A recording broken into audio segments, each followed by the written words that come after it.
Jeshi la Burkina Faso chini ya uongozi wa Captain Ibrahim Traore linaendelea kufanya operesheni kali dhidi ya magaidi hasa JNIM na ICC Sahel ambao mara kwa mara wanavamia vijiji, miji na mali ya raia wa nchi ya Mali. Hali ya hivi karibuni mnamo Aprili hadi Mei 2026, magaidi wamefanya mashambulizi kadhaa katika vijiji na bezi za kijeshi, wakichoma moto mali, kuua raia na kuiba mifugo. Jeshi la Burkina Faso pamoja na AES, Alliance of Sahel State, limefanya mapigano na mashambulizi ya kulipiza kisasi mara kadhaa. Traore mwenyewe amekuwa akisisitiza kuwa hakuna mahali pa kujificha kwa magaidi na jeshi linawafuata hadi kwenye maeneo yao. Moja ya mifano ya hivi karibuni ni kwamba baada ya magaidi kuvamia vijiji na kuua raia na kuiba mali, jeshi limefanya operesheni za ardhini na angani na kuwaangamiza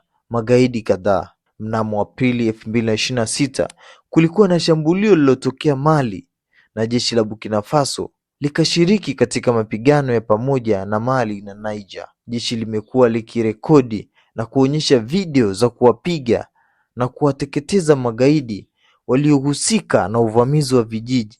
Hii inatumika kama propaganda ili kuonyesha nguvu zaidi. Unachotakiwa kufahamu ni kwamba Traore na jeshi lake wanaendelea kuwapiga na kuwafuata magaidi wanaovamia vijiji na mali za raia wao. Hakuna tukio la moja kwa moja kubwa lililotokea eneo hilo ambalo linatajwa sana, lakini operation za mara kwa mara zinaendelea na jeshi linasema linaua magaidi wengi. Una maoni gani kuhusu jambo hili? Tuambie hapo kwenye comment section. Usisahau subscribe, kulike, kucomment na kushare ili uweze kuwa wa kwanza kupata taarifa zetu kila tunapoziweka.